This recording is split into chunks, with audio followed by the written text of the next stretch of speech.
VK Mishra present. हमारे channel पे बने रहने के लिए हमारे चैनल को लाल बटन दबा करके सब्सक्राइब करें और साथ में बेल आइकन घंटी दबाएं। जय श्री राधे कृष्ण। आप सभी का हमारे YouTube चैनल पे बहुत बहुत स्वागत है। यूं ही ज्ञानवर्धक जानकारियाँ प्राप्त करने के लिए हमारे इस चैनल को लाल बटन दबा करके सब्सक्राइब करें, साथ में बेल आइकन घंटी दबाएं ताकि मेरे वीडियो का नोटिफिकेशन आपके पास सबसे पहले पहुंचे। आइए आज सुनते हैं बुधवार के दिन बुधवार व्रत की कथा। जो भी भक्त सच्ची श्रद्धा के साथ बुधवार का व्रत करते हैं, कथा श्रवण करते हैं, उन्हें समस्त प्रकार के सुखों की प्राप्ति होती है। बुधवार का दिन भगवान गणेश और बुद्ध देव का दिन माना गया है। तो आइए सुनते हैं बुधवार व्रत की कथा। तो बोलिए प्रेम से भगवान गणेश की जय, बुद्ध देवता की जय। बहुत समय पहले की बात है कि समतापुर नगर में मधुसूदन नामक एक व्यक्ति रहता था। वह बहुत धनवान था। मधुसूदन का विवाह बलरामपुर नगर की सुंदर और गुणवती लड़की संगीता के साथ हुआ। एक बार मधुसूदन अपनी पत्नी को लेने बुधवार के दिन बलरामपुर गया। मधुसूदन ने पत्नी के माता पिता से संगीता को विदा कराने के लिए कहा। माता पिता बोले कि बेटा, आज बुधवार है, बुधवार को किसी भी शुभ कार्य के लिए यात्रा नहीं करते। लेकिन मधुसूदन नहीं माना। उसने ऐसी शुभ अशुभ की बातों को न मानने की बात कही और दोनों ने बैलगाड़ी से यात्रा प्रारंभ कर दी। 2 कोस की यात्रा करने के बाद उसकी गाड़ी का एक पहिया टूट गया। वहां से दोनों ने पैदल ही यात्रा शुरू कर दी। रास्ते में संगीता को अचानक प्यास लगी। मधुसूदन उसे एक पेड़ के नीचे बैठाकर जल लेने चला गया। थोड़ी देर बाद जब मधुसूदन कहीं से जल लेकर आया तो वह बुरी तरह हैरान हो उठा, क्योंकि उसकी पत्नी के पास उसकी ही शक्ल सूरत का एक दूसरा व्यक्ति बैठा था। संगीता भी मधुसूदन को देखकर हैरान रह गई। वह दोनों में कोई अंतर नहीं कर पाई। मधुसूदन ने उस व्यक्ति से पूछा कि तुम कौन हो और मेरी पत्नी के पास तुम क्यों बैठे हो? मधुसूदन की बात सुनकर उस व्यक्ति ने कहा कि अरे भाई, यह मेरी पत्नी संगीता है। मैं अपनी पत्नी को ससुराल से विदा करा कर लाया हूँ। लेकिन तुम कौन हो जो मुझसे ऐसा प्रश्न कर रहे हो? मधुसूदन ने लगभग चीखते हुए कहा, तुम जरूर कोई चोर या ठग हो। यह मेरी पत्नी संगीता ही है। मैं इसे पेड़ के नीचे बैठाकर जल लेने गया था।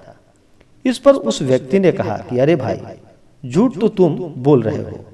संगीता को प्यास लगने पर जल लेने तो मैं गया था। मैंने तो जल लाकर अपनी पत्नी को पिला भी दिया। अब तुम चुपचाप यहाँ से चले जाओ, नहीं तो किसी सिपाही को बुलाकर तुम्हें पकड़वा दूंगा। दोनों एक दूसरे से लड़ने लगे। उन्हें लड़ते देखकर बहुत से लोग वहां पर इकट्ठे हो गए। नगर के कुछ सिपाही भी वहां आ पहुंचे। सिपाही उन दोनों को पकड़कर राजा के पास ले गया। सारी कहानी सुनकर राजा भी कोई निर्णय नहीं कर पाया। संगीता भी उन दोनों में से अपने वास्तविक पति को नहीं पहचान पा रही थी। राजा ने दोनों को कारागार में डाल देने के लिए कहा। राजा के फैसले पर असली मधुसूदन भयभीत हो उठा। तभी आकाशवाणी हुई कि मधुसूदन, तुमने संगीता के माता पिता की बात नहीं मानी और बुधवार के दिन अपनी ससुराल से प्रस्थान किया। यह सब भगवान बुद्ध देव के प्रकोप से हो रहा है। मधुसूदन ने भगवान बुद्ध देव से प्रार्थना की कि हे भगवान बुद्ध देव, मुझे क्षमा करो। मैं अब ये दोबारा गलती कभी नहीं करूंगा। मुझसे बहुत बड़ी गलती हो गई।